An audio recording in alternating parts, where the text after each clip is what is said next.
toda la iglesia con la paz del Señor. Amén. Invito a que abra su Biblia en la carta del apóstol Pablo a los Efesios, en el capítulo 2, el verso 20. Vamos a leer este único versículo de manera unánime a la voz de tres. 1, 2, 3. Edificados sobre el fundamento de los apóstoles y profetas, siendo la piedra principal del ángulo Jesucristo mismo. Vamos a tener una palabra de oración.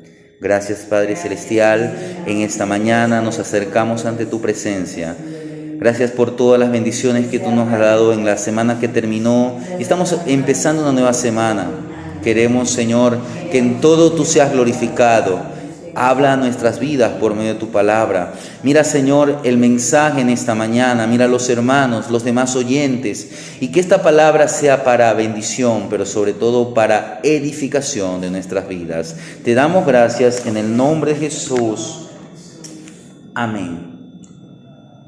Pablo le dice a los hermanos de la ciudad de Éfeso, edificados sobre el fundamento.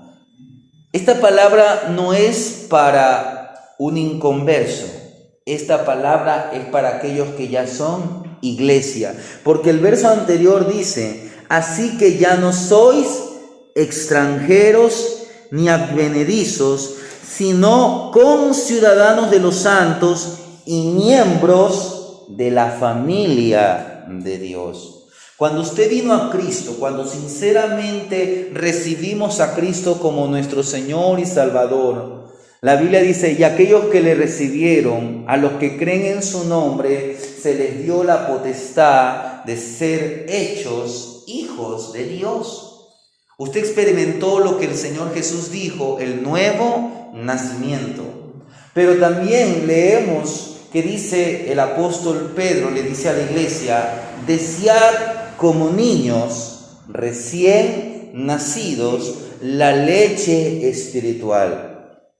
¿Cuál es la leche espiritual? Es la palabra, es la enseñanza. Usted ya sabe que Cristo es Dios, que Jesús es Dios. Usted ya sabe que Jesús dio su vida por usted. Usted ya sabe que hoy usted es salvo. Ahora está la enseñanza para que su vida cristiana sea una vida de crecimiento, una vida edificada ¿sobre qué? Sobre el fundamento de los apóstoles. ¿Y dónde nosotros encontramos o qué es el fundamento de los apóstoles? Es lo que también se puede decir la enseñanza, la doctrina. El creyente tiene que conocer las doctrinas que son para la iglesia. Quiero decirle que toda la Biblia es enseñanza. No hay una parte de la Biblia que no sea una enseñanza. Pero sobre todo en las cartas, en las epístolas, que corresponde a 21 de los 27 libros del Nuevo Testamento, que estas mayormente fueron escritas por apóstoles, en estos libros o en estas cartas o epístolas, usted va a encontrar la enseñanza para la iglesia. Como usted es iglesia, esto es para usted. Usted no puede decir, esta palabra no es para mí, porque usted es iglesia. Entonces, es importante que usted lea la Biblia y cuando usted llegue a estas cartas, usted diga, bueno, todo lo que he leído ha sido para mí, pero también como iglesia tengo que prestarle la debida atención a lo que estoy leyendo. Las cartas las podríamos agrupar por algunas maneras. Por ejemplo, tenemos 3 escritos o cartas que fueron mayormente redactadas por el apóstol Pablo. Por ejemplo, acabamos de leer en la carta a los Efesios, y esa carta fue por el apóstol Pablo. Luego, después de las cartas que escribió Pablo, o también conocidas como las cartas paulinas, usted va a encontrarse con 8 cartas, 8 epístolas restantes que son de otros autores. A estas también se les llaman cartas generales. Mayormente fueron escritas por hombres como Pedro, Juan, entre otros. Y quisiera brevemente en este mensaje agrupar estas cartas por temas, por autores, pero quiero que resaltemos algunos temas doctrinales. Es importante que usted reciba doctrina, porque la Biblia dice que mi pueblo se perdió porque le faltó conocimiento. Hoy dentro de iglesias evangélicas hay mucha confusión. ¿Por qué? Porque no se está dando doctrina, no se está dando enseñanza. Quiero que resaltemos algunos temas doctrinales. No vamos a poder tocar todos, vamos a hacer una ojeada, como se dice, a las cartas, a las epístolas. Pero según lo que acabamos de leer allí en Efesios 2:20, los escritos apostólicos o las epístolas instruyen y forman a los cristianos. Las epístolas instruyen y forman a los cristianos. Pablo dice, toda la escritura es útil, no una parte, de Génesis a Apocalipsis. Y la Biblia, las escrituras, las sagradas escrituras, son útiles para enseñar. Todo es enseñanza. Hay enseñanza para redarguir, exhortar, corregir, instruir, a fin de que el creyente, a fin de que el hombre que ha sido rescatado por Dios sea enteramente preparado para toda buena obra. Es decir, que usted va a encontrar aquí enseñanza tanto doctrinal, es decir, acerca de las verdades de Cristo, pero también enseñanza de cómo usted tiene que vivir, cómo usted tiene que comportarse. Sin irme todavía de Efesios 2, dice que siendo la principal piedra del ángulo Jesucristo mismo. Quiero que entendamos que la enseñanza que dieron los apóstoles, sea Pablo, Pedro o cualquiera de los apóstoles, no fue algo de ellos, sino que la piedra principal de las enseñanzas, es decir, sobre lo que se basaba las enseñanzas de los apóstoles, era lo que Jesús ya había previamente enseñado. Es decir, que lo que vamos a encontrar en Romanos, en Corintios, en las cartas de Pedro, en las cartas de Juan, en las cartas de Santiago, Hebreos, Judas, no tiene que salirse de ni un milímetro de lo que ya Jesús había enseñado. No se sale, no es algo que ellos dijeron, no, sino que es como decir, profundizar lo que Jesús había enseñado. Y el Espíritu Santo fue el que los inspiró, fue el que los llevó a escribir a estos hombres. En primer lugar, quiero que veamos, y para eso vamos a retroceder unos libros, vamos a ir a la carta a los Romanos. Vamos a empezar en Romanos, porque esa es la primera epístola que tenemos. Miren lo que nos dice Romanos capítulo 1, el verso 17. Romanos capítulo 1, verso 17 dice de la siguiente manera: porque en el Evangelio la justicia de Dios se revela por fe y para fe, como está escrito, mas el justo por la fe vivirá. Miren, en primer lugar quiero que veamos cómo las epístolas paulinas, los escritos del apóstol Pablo nos instruyen. Primeramente vemos instrucciones en cuanto a la salvación, instrucciones salvíficas. ¿Qué está enfatizando Romanos? Dice que el justo por la fe vivirá. Cristo, ¿qué hizo? Nos liberó del pecado mediante ¿qué? Su sacrificio. De esta manera, por la fe somos declarados justos. Cuando usted vino a Cristo, usted fue declarado justo por medio de la fe. Nosotros no somos justos, somos pecadores. Pero ahora que tenemos la salvación, ahora que hemos venido a Cristo, Cristo tomó nuestro lugar y ahora hemos sido declarados justos. Eso lo dice más adelante el apóstol Pablo en la misma carta a los romanos. En el capítulo 3, mire lo que dice en el capítulo 3, el verso 24 y 25. Dice, siendo justificados gratuitamente por su gracia, mediante la redención que es en Cristo Jesús, a quien Dios puso, 3:24 y 25 de Romanos, a quien Dios puso como propiciación por medio de la fe en su gracia, para manifestar su justicia a causa de haber pasado por alto en su paciencia, mire, en su paciencia los pecados pasados. Mire, es como que si un alumno faltó a clases, entonces viene su representante y él justifica.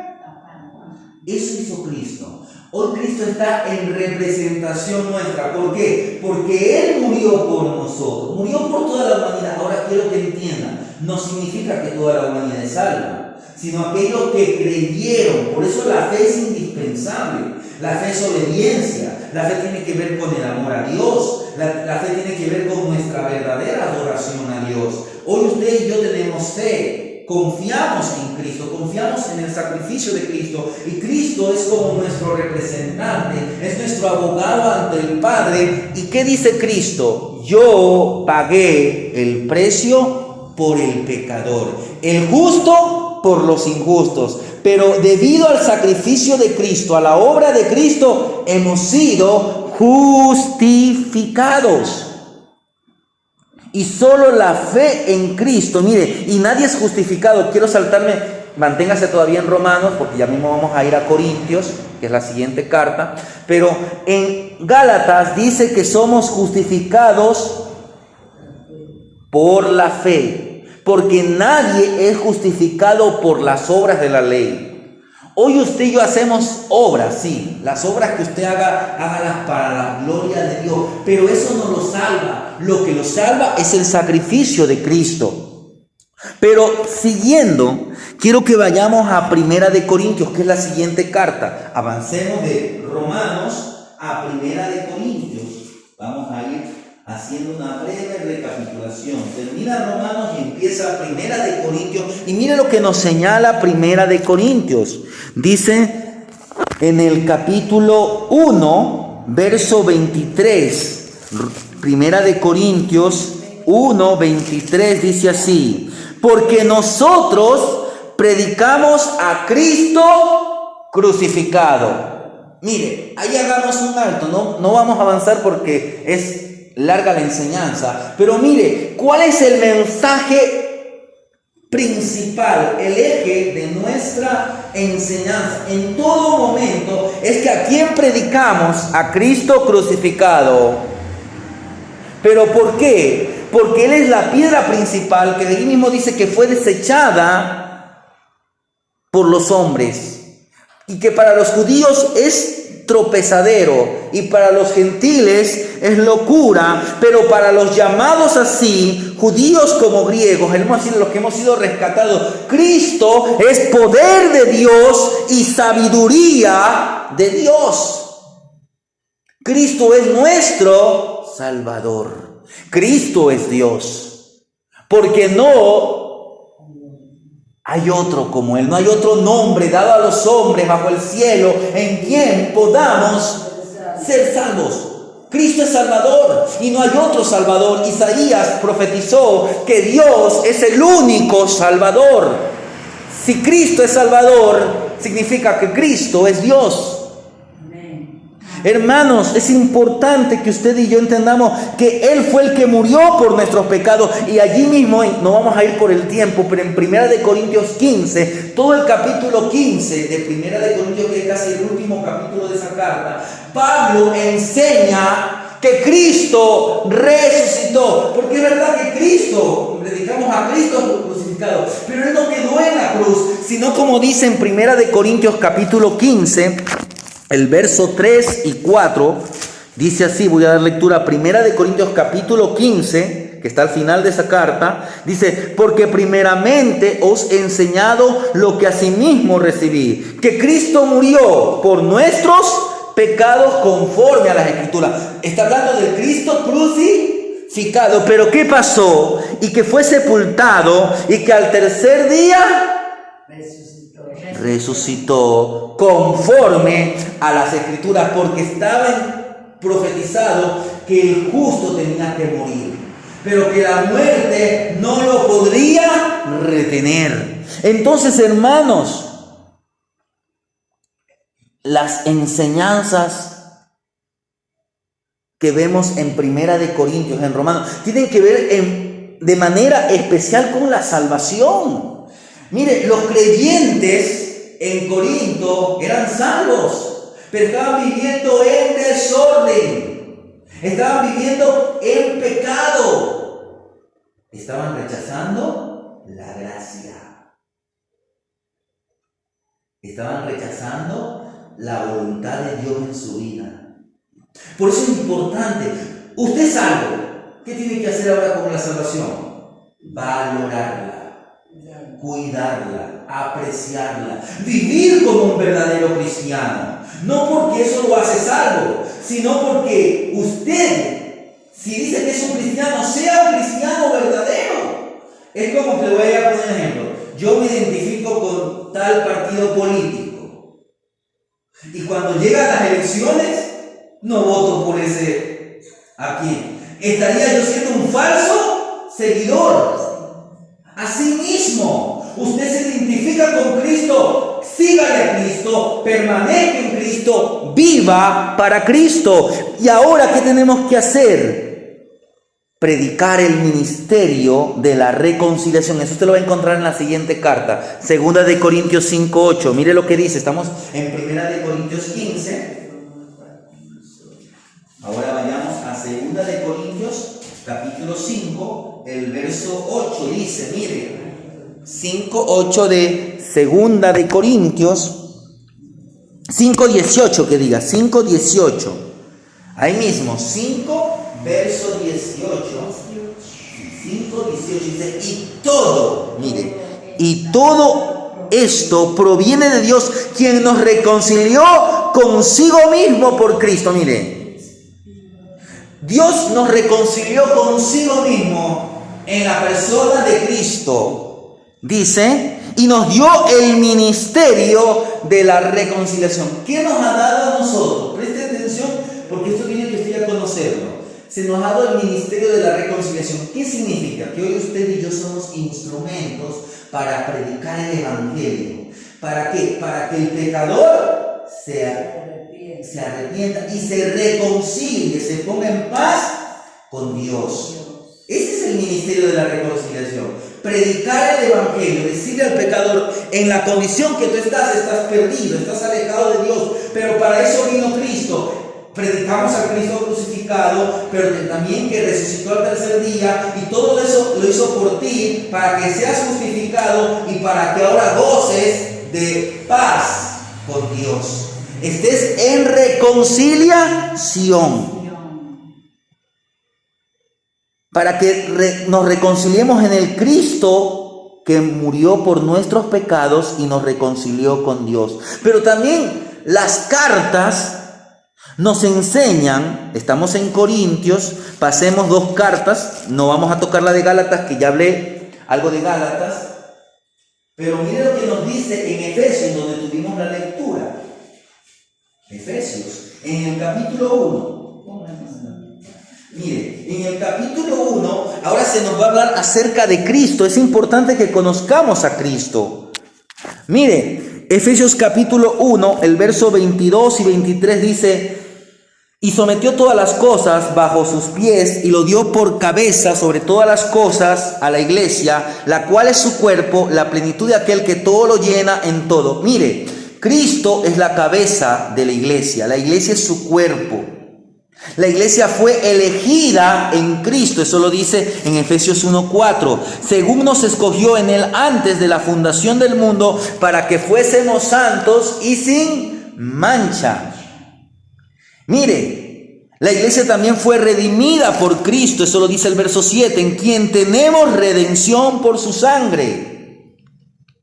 Y fue redimida, como dice el verso 12, a fin de que seamos para alabanza de su gloria. Fuimos elegidos, fuimos redimidos para la gloria de Cristo. ¿Y ahora qué tenemos que hacer?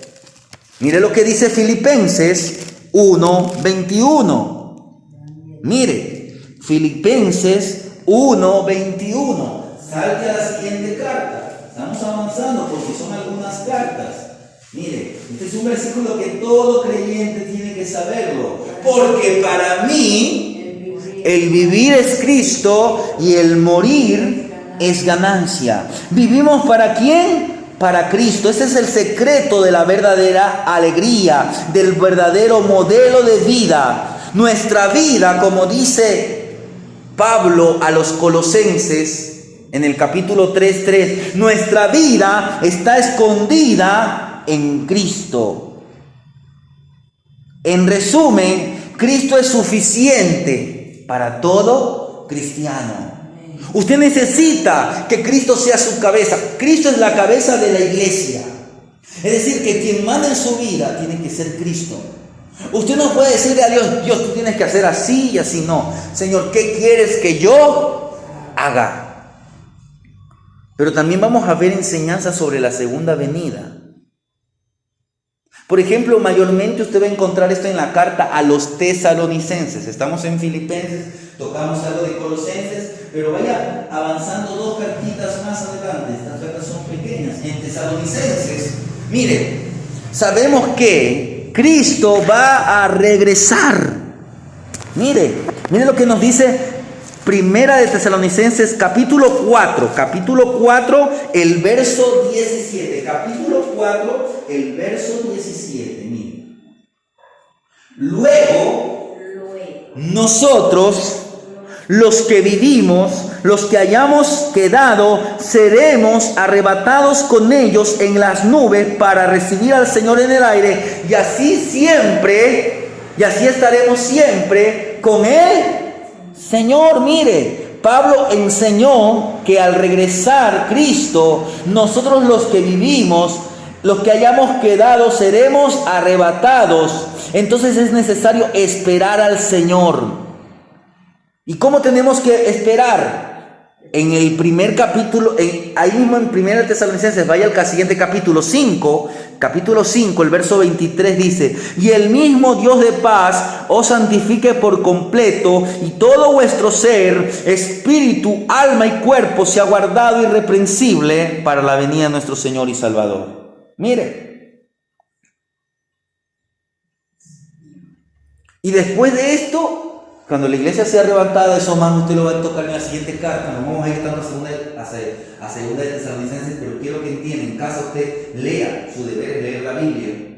Pablo también enseña que luego que la iglesia sea arrebatada, ahí aparecerá aquel inicuo. En otras palabras, aparecerá el anticristo, aquel líder mundial que va a llevar al pueblo, a la humanidad, a una tremenda confusión. ¿Pero por qué? Porque el mundo rechaza a Cristo. La gente piensa que porque tiene una religión. No se trata aquí de tener religión. Usted tiene que tener a Cristo en su vida. Cristo tiene que ser el dueño de nuestra vida. Usted y yo no tenemos una religión, tenemos una relación con Dios. Sabemos que predicamos a Cristo crucificado. Sabemos que Él resucitó. Sabemos que está a la diestra de Dios Padre, que Él es nuestro abogado, que Él un día va a regresar por su iglesia. Los que estén muertos en Cristo, es decir, los que hayan muerto con Cristo, serán resucitados. Los que estén vivos serán transformados y juntamente serán arrebatados con el Señor, y así estaremos con el Señor para siempre. Pero mientras tanto, como iglesia, Pablo, a través de algunos escritos, como los que escribió para Timoteo, como los que escribió para Tito, Pablo enseña la sana doctrina, le dice a Tito que él predique la sana doctrina, cómo tiene que ser un líder creyente, un líder cristiano. Un líder tiene que ser un conocedor de las Escrituras, pero no solamente tiene que ser un conocedor, sino que tiene que vivir, tiene que ser alguien que sea capaz de enseñar, como lo dice Pablo a Timoteo en el capítulo 3, el verso 2, que el obrero debe utilizar bien la palabra de verdad. ¿Para qué? Para que cuando presente la palabra toque los corazones y produzca arrepentimiento.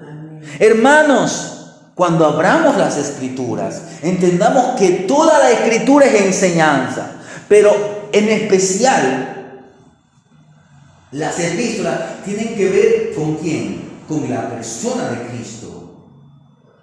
¿Con qué? Con nuestra salvación, con la persona de Cristo, con la esperanza que tenemos que un día va a regresar y cómo tenemos que conducirnos. Hay enseñanza para el matrimonio, hay enseñanza para la familia, hay enseñanza para los padres, hay enseñanza para la madre, hay enseñanza para los hijos, hay enseñanza para los jefes, es decir, para los que tienen empleados. Hay enseñanza para los que trabajan para alguien. Hay enseñanza cómo tenemos que conducirnos en cuanto a las autoridades. El Señor manda a que obedezcamos. Y por eso quiero que brevemente ahora vayamos a las siguientes epístolas. Vamos a hacer un alto. No vamos a tocar ahorita ni Santiago ni Hebreos, pero vamos a pasar a las epístolas de Pedro. Miren lo que nos presentan las epístolas escritas por el apóstol Pedro, un poquito más adelante. Mira, ahí está Pedro. Porque vimos que los escritos de Pablo nos instruyen, pero quiero que veamos cómo las demás cartas nos forman. Mire lo que dice en Primera de Pedro, capítulo 1, el verso 6, dice: en lo cual vosotros os alegráis por un poco de tiempo, si es necesario, tengáis que ser afligidos en diversas pruebas. ¿Qué Pedro nos dice? Pedro está abordando el sufrimiento cristiano. Mire, estamos en este mundo. En este mundo vamos a tener problemas, vamos a tener aflicciones, y a veces esas aflicciones vienen a causa de ser cristianos. Pedro, él por la causa de Cristo, como el apóstol Pablo, estuvo en cárcel, estuvo en prisión. Y no solamente eso, sino que ellos los condenó, las autoridades de aquellos tiempos, a la muerte. ¿Por qué? ¿Por robar? No. ¿Por matar? No. Por predicar el Evangelio, por predicar a Cristo, y a Cristo crucificado, y a Cristo resucitado, porque no hay otro Dios sino solamente el Dios de la Biblia. Pero por esa causa, estos hombres, que eran hombres correctos, porque Dios los había transformado, fueron perseguidos y condenados y asesinados, martirizados. Se cree que el apóstol Pedro, eso es lo que se ha transmitido en la leyenda, a él lo iban a crucificar, pero él mismo pidió que no lo crucificaran derechamente, sino que él dijo: yo no soy merecedor de morir como el Señor Jesucristo. Y le dieron la vuelta y fue crucificado de cabeza. Sea que esto es cierto o no es cierto, pero lo que le quiero decir, y aún las Escrituras nos dan una pauta de que Pedro no iba a morir de la manera que Cristo. Pero quiero decirle que es importante que usted entienda que vamos a padecer aflicciones. Pero las pruebas fortalecen nuestra fe. Mire lo que mismo nos dice ahí en Primera de Pedro 1. El siguiente versículo, leímos el verso 6. El verso 7 dice: para que sometida a prueba vuestra fe, mucho más preciosa que el oro, el cual aunque perecedero se prueba con fuego, sea hallada en alabanza, gloria y honra cuando sea manifestado Jesucristo. Hermano, usted puede decir: yo le sirvo a Dios, yo le busco, yo vivo correctamente. ¿Y por qué vienen las pruebas? Las pruebas vienen ¿para qué? Para poner para que nuestra fe sea puesta a prueba, pero para que nuestra fe salga a la luz, para que nuestra fe evidencie de que realmente seguimos a Cristo, no porque Él nos bendice, sino seguimos a Cristo porque sin Él nada somos. Le seguimos a Cristo porque Él es nuestro Señor. Le seguimos a Cristo porque Él es nuestro Salvador y porque Él es el único digno de ser seguido. Y porque si le seguimos y permanecemos en Cristo, sabemos que gracias a Cristo somos salvos. Hermanos, puede ser que usted padezca persecución. Pero ¿qué tiene que hacer? Seguir santificándose. Eso dice Pedro en el verso 15 de Primera de Pedro. Dice, sino como aquel que os llamó es santo, sed también vosotros santos en toda vuestra manera de vivir. Aunque pases pruebas, si tu deber es santificarte. Esa es la vida cristiana. Mire, Pedro nos está diciendo, mire cómo ustedes tienen que ser formados. Tienen que ser formados como hombres santos. ¿Por qué, hermanos? Tenemos que aprender a soportar las dificultades. Eso lo dice más adelante en el capítulo 2 del verso 19. Y aún alegrarnos, no de las aflicciones, sino en las aflicciones.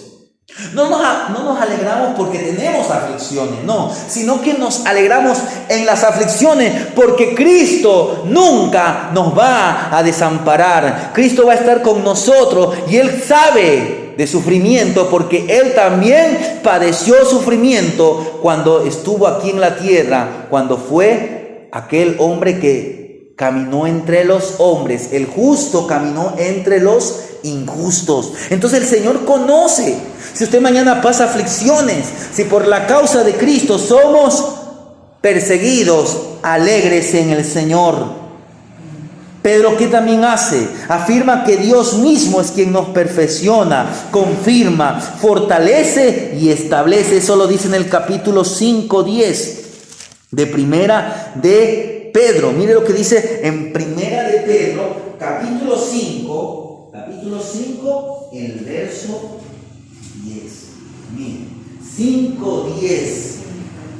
Dice Pedro, mas el Dios de toda gracia, que nos llamó a su gloria eterna en Jesucristo, después que hayas padecido un poco de tiempo, mire, Él mismo os perfeccione, afirma, fortalezca y establezca. A Él sea la gloria.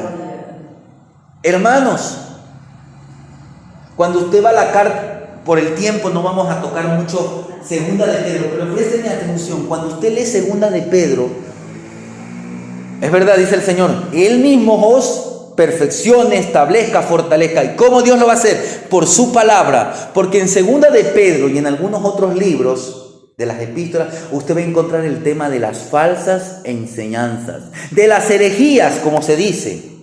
Una falsa enseñanza, algo que se sale del patrón bíblico. A veces se coge un versículo, como lo que veíamos semanas atrás. Cogemos Hechos. Dice, arrepentidos y bautícese cada uno en el nombre de Jesús para perdón de pecados. ¿Y qué han hecho ciertas personas? Han hecho de ese versículo una doctrina. No. El bautismo es en el nombre de Jesús. Cuando el Señor Jesús enseñó, bautizándonos en el nombre del Padre, del Hijo y del Espíritu Santo. Entonces, el Padre y el Espíritu Santo solamente son nombres. No, son personas que coexisten juntamente con Cristo. Un Dios en tres personas. Pero para que ustedes tienen que ir a la Biblia. Toda la Biblia, desde el principio hasta el fin, nos muestran. Usted no va a encontrar la palabra Trinidad, pero nos muestran un Dios que es plural, que Él siempre ha existido en tres personas. Algo que estaba a oscuras en el Antiguo Testamento, pero cuando vino Cristo, Él vino como hombre, pero Él era Dios. ¿Y Él vino para qué? Para que nos reconciliemos con el Padre. Y Él se fue, pero envió al Espíritu Santo. El Espíritu Santo no es una fuerza, el Espíritu Santo es Dios. Entonces, hermanos, usted tiene que leer las Escrituras. ¿Por qué? Porque ya le van a decir, mira, esto es una falsa enseñanza. Pero ahora pasemos a las siguientes cartas. de otro apóstol que se llamó Juan. Estamos en segunda de Pedro y unas hojitas después empiezan las cartas de Juan. Miren, las cartas de Juan, estas también tratan sobre el tema de las falsas enseñanzas, porque mire lo que dice Juan 1, lo que era desde el principio, lo que hemos oído, lo que hemos visto con nuestros ojos, lo que hemos contemplado y palparon nuestras manos tocante al verbo de vida. Mire, ¿sabe? Por el tiempo no vamos a poder explicar todo esto, pero en los tiempos de los discípulos había gente que enseñaba que Jesús en ningún momento se encarnó. Entonces, ¿qué era Jesús? Parecía humano, pero no era humano. Decían que era un espíritu. Pero ¿qué dice Juan? Como un testigo, porque él fue un discípulo de Jesús. Fue uno de los 12. Nosotros palpamos, tocamos al verbo de vida. Yo soy testigo de ¿qué? De que Jesús no era un mero espíritu. Jesús era Dios, pero se hizo hombre. Se hizo carne, se hizo un ser humano. Jesús era 100% Dios, pero también era 100% hombre. Es decir, que Jesús tenía corazón, Jesús tenía riñones, Jesús tenía todo lo que nosotros tenemos. Jesús necesitaba comer, porque tenía un cuerpo que necesitaba alimentarse. Jesús se cansaba, experimentaba sueño. Entonces, hermanos, es profundo hablar acerca de Dios, pero hay gente, por ejemplo, los testigos de Jehová, ellos enseñan que Jesús resucitó, pero que Jesús resucitó no físicamente, sino como un espíritu. Y la Biblia no enseña eso, porque cuando Jesús resucitó, le dice a sus discípulos, vengan, y le dijo a uno, mete la mano aquí donde fui metido el clavo, mete la mano aquí en el costado. Vea que un cuerpo no tiene, un espíritu no tiene carne. Él les mostró que había resucitado corpóreamente. Es decir, es verdad que su cuerpo era un cuerpo glorificado. Era un cuerpo que traspasaba las paredes. ¿Pero por qué? Porque aquí vemos una manifestación poderosa de Jesucristo. Hermanos, entonces es importante que usted lea, porque hay falsas enseñanzas. Hay gente que se aparta a las prácticas del pecado. Mire lo que nos dice ahí en 1 de Juan capítulo 2, el verso 1. Hijitos míos, estas cosas os escribo para que no pequéis. Y si alguno hubiere pecado, abogado tenemos. Cuando comenzamos a dar oído a las falsas enseñanzas, vamos a caer en pecado. Es propio que pequemos, pero mayormente cuando damos lugar a las falsas enseñanzas. Pero si alguno se está desviando, si alguno ha pecado, abogado tenemos. Inmediatamente cuando usted peque, ¿qué es lo que tiene que ir? A Jesucristo. Él es su abogado. Él está en representación nuestra ante el Padre. Cuando usted peque, diga: Padre Celestial, en el nombre de Jesús, yo reconozco que mentí, blasfemé, engañé, lo que usted haya hecho. Vayamos, hermanos, las cartas del apóstol Juan fueron para exhortarnos a perseverar en la doctrina de la gracia de Cristo. Miren lo que nos dice segunda de Juan. Estamos en primera de Juan, vaya a segunda de Juan, capítulo 1, es el único capítulo que tiene en una carta de un solo capítulo. Pero mira lo que nos dice segunda de Juan, en su único capítulo, especialmente en el verso 9, dice así: cualquiera que se extravía y no persevere en la doctrina de Cristo, no tiene a Dios. El que persevere en la doctrina de Cristo, ese sí tiene al Padre.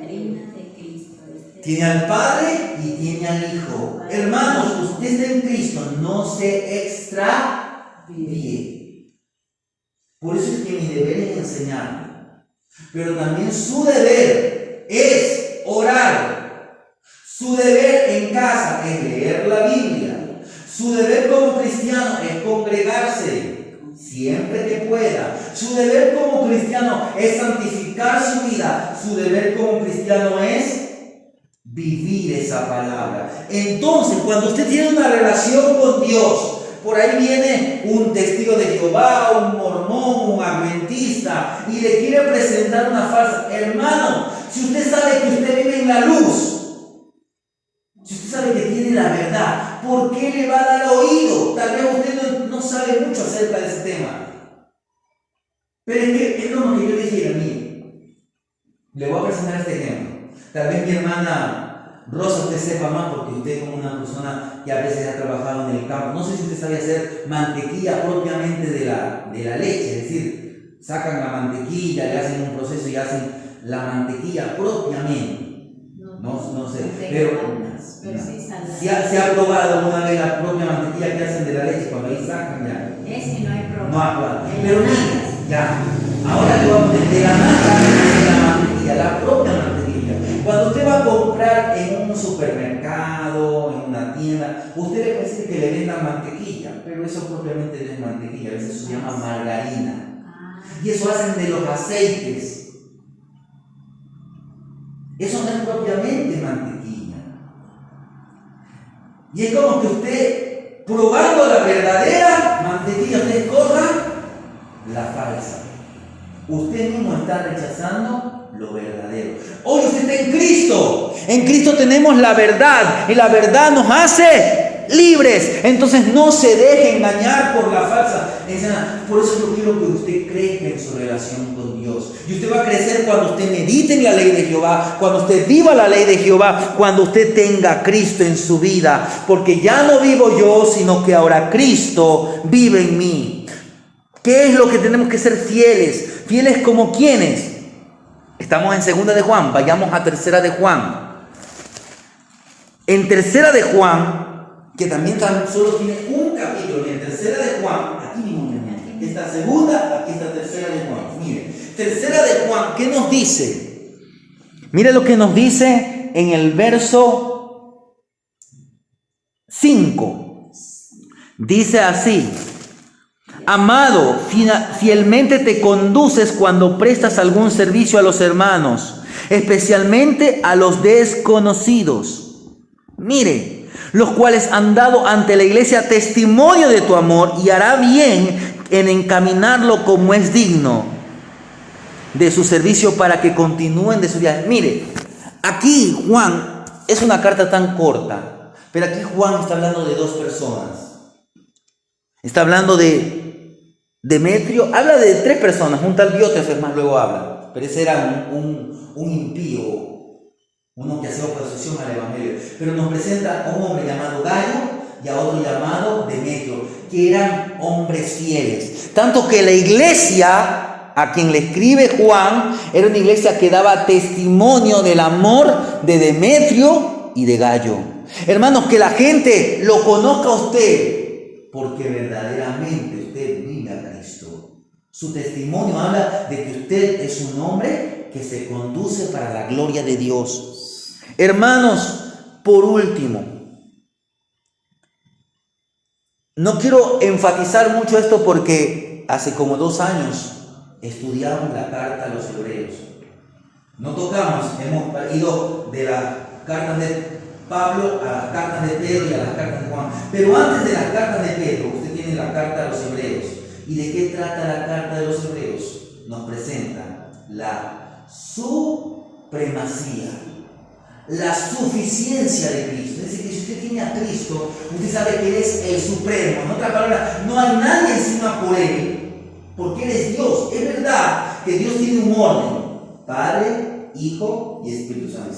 Pero el Espíritu Santo es Dios como lo es el Padre, es Dios como lo es el Hijo. El Hijo es tan Dios como lo es el Espíritu, como lo es el Padre. Ahora, entre ellos hay un orden. Cristo es la cabeza de la iglesia, pero el Padre es la cabeza de Cristo. Pero eso es el orden. ¿Para qué? Para que no andemos a nuestra manera. Ahora, lo importante es que no va a haber ninguna competencia porque ellos son uno. Siempre están de acuerdo. Lo que dice el Padre está de acuerdo con lo que dice el Hijo y lo que dice el Espíritu Santo. Pero el énfasis de la carta a los hebreos es la supremacía y la suficiencia de Cristo. Él es nuestro sumo sacerdote que con su propia sangre Él ejecutó nuestra redención.